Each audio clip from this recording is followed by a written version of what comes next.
Okay, I wanted to briefly talk about something here. It's going up late on Thursday. I've been spending most of the day doing content because I got behind and I never really caught up. But I wanted to make a brief video on the state of the content MLB the Show 23. Now, I know most of my popular's sort of been calling them out on their bad stuff, but I really wanted to discuss the way the programs are and why I sort of said what I said earlier today on Twitter. If you don't follow me on Twitter, the link's down below as always. But there's a conversation with Scan where he was talking about the program and sort of saying it's hard to judge the program based on what we know because they showed a lot of low diamond cards where it was a bunch of 90s and 92s and 94s. My reaction to it on his thing was essentially, hey, that's great and all, but we need to have value in these things because if there's no value in them, people will not do them because ultimately at the end of the day, there's no need to do these programs because all they do is they go into the set 2 collection for better cards. Ultimately, he did come back to me and say, hey, that point's valid, but I do want to throw out there could be better stuff coming. Now, ultimately, what do I think? Do I think SCS is doing something nefarious in what they're doing? Do I think they're playing with the model? Do I think, like somebody else commented on my thread where they were saying, well, they're not listening, they're giving out their friends the elite content creators jobs over at SDS and not listening to anybody anymore, and they're seeing what they're doing. Now, ultimately, I don't think the two coincide. I really don't. I don't think the hiring they've done, which as far as I know has only been 2 people. I know they work with other content creators, but I don't necessarily know to what extent.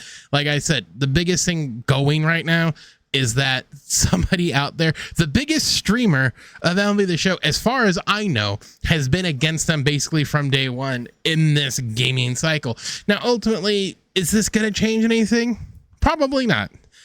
Why is it not going to change anything? Well, because the formula is basically set in stone. The only thing we can hope for is that we're in mid-June, okay? Mid to late June. The halfway mark is in about... 2 weeks is when set 3 comes out, and then it's basically the first soft reset of the year, right? And with the first real soft reset where the all-star cards will probably come out, I'm guessing, or they might be throwing us for loop, and there won't be any all-star cards for Team Infinity 3. They're gonna pack them behind a wall. That might be a possibility. I don't think it's gonna be one because I think that's one that would very much divide the community and really piss a lot of people off because those are decent enough cards because they're basically first half immortal, not immortal, elite, I'm finest. I lost my wording for a second there because those are basically first half finest cards. Now, what ultimately is going to suck is when we see the pattern sort of developing. Are they going to jump up these cards to 98s? Are they going to jump and then toward the back end of the year going into set 5 and 6, are they going to be 99s? Because really right now we're looking as the 2 first sets were 97s. Which is fine, but again, you're coming into a situation where it's no longer grind to 99, it's grind to 97, and then pack a 99, which is a very different thing to go. But I can hear you guys going, but Specs, there's a free Corey Seager you get for collections, there's the Goose Gossage, there's the David Ortiz, you're going to get a pack with 3 other cards, and there's still time to get, more of those cards and pack them, and you're going to get more 99s. Yes, you're absolutely right. There are some free 99s, but the problem is what they've basically done this entire year and why I think it is sort of warranted to have these discussions is how it's lined up. Now, ultimately, is the game gone full gotcha game? No, they still limit you on packs to basically 6, 5 regular packs, and then 1 choice pack, which I think isn't even really guaranteed a diamond. But there is that choice pack at 40k, which you get a gold for. It's not worth it ultimately, unless it is a diamond. I feel like it's not a guaranteed diamond. But nevertheless, we're in a part of the game where I'm going to break down the cards tomorrow that are coming out in the program. I'm fully expecting to be underwhelmed that the highest card there is going to be 97. And the one thing I don't anticipate them doing is giving 2 captains, 1 for pitching and 1 for hitting for the future stars. I don't anticipate it, or they'll put one behind a pack wall, and it's probably in the pitcher, honestly, which is going to really ruin the team. Because right now, the best free-to-play team for people who don't really want to who don't have the time and really don't have the money is Player of the Month stuff, and that comes out at certain points. It'll be good for a little bit, and they can just rotate that out. I don't know how viable that is, but that's where we're at. Unfortunately, there's really not a whole lot of other captains you can use. I mean, there's some utility guys where you got guys like Trevor Hoffman who boost relief pitchers. There's, you know, the captain one, which I have, that boosts all the captains.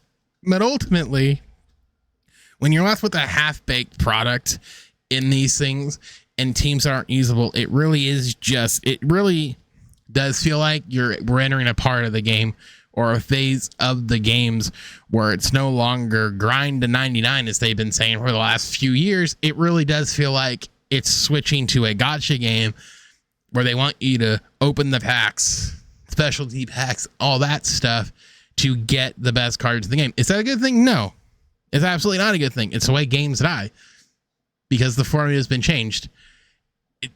That's the nature of it, honestly, because like I said, I play gotcha games. I play Dokkan Battle. I'm aware of how you play those games free to play. You go for value. But the problem is, if there's no packs with inherent value, you're stuck in a spot for a lot of free to play players where they're not going to spend stubs. They'll go to the market and wait for prices to drop. That's where we're headed. That's where I have to play. I don't go out and spend for packs. That's just the nature of it.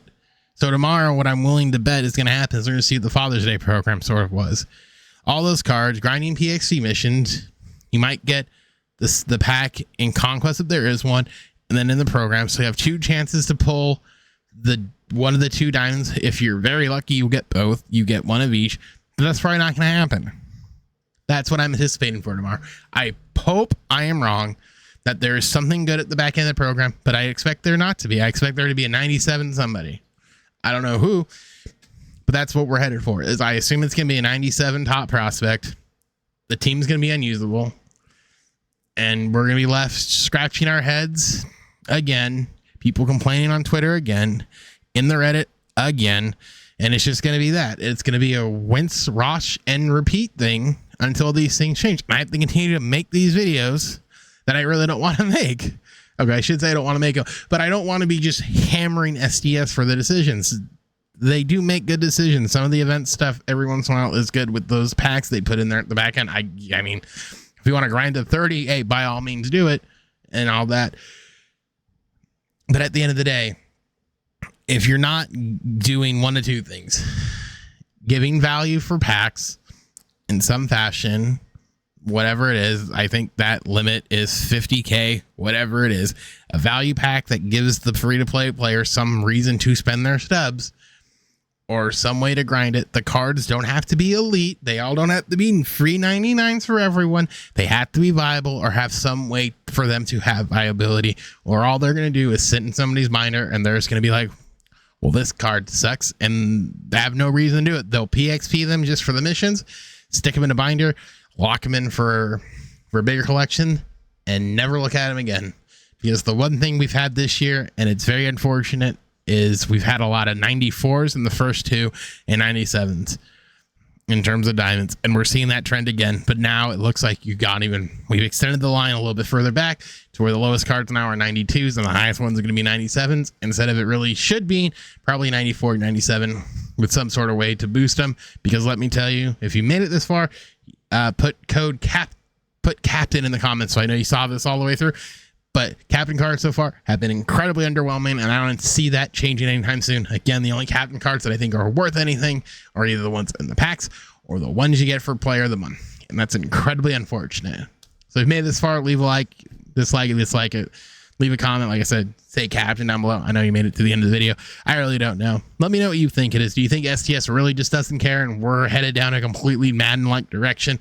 Or are they actually going to listen? I don't know. I feel bad for some of the creators who are getting a lot of this heat. They don't deserve it. All they're doing is playing the game. I think we need to have the discussions about what SDS needs to do. I think there's a right way to do it and a wrong way to do it. I think a lot of people are doing it the wrong way, especially on Twitter. All that being said, my name is Specs, and I'll see you all in the next one. Bye, guys.